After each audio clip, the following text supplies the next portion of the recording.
अस्सलामुअलैकुम, आप देख रहे हैं डॉन न्यूज़। मैं हूं नाइला असगर। हेडलाइंस आप जान चुके हैं। अफसोसनाक खबर देंगे आपको शेखपुरा से। मानावाला में बस सड़क किनारे खड़े ट्रक से टकरा गई। हादसे में 14 से ज्यादा मुसाफिर जख्मी हुए हैं।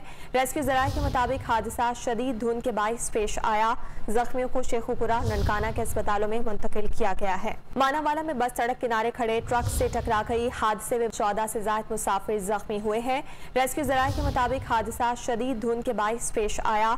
जख्मियों को शेखपुरा ननकाना के अस्पतालों में मुंतकिल किया गया है। अफसोसनाक खबर देंगे आपको शेखपुरा से। मानावाला में बस सड़क किनारे खड़े ट्रक से टकरा गई। हादसे में 14 से ज्यादा मुसाफिर जख्मी हुए हैं।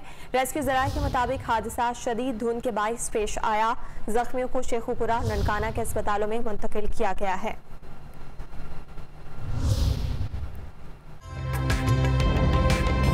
ताज़ा तरीन वीडियोस के लिए हमारा YouTube चैनल सब्सक्राइब करके बेल आइकन प्रेस करिए ताकि आपको मिले हर अपडेट सबसे पहले।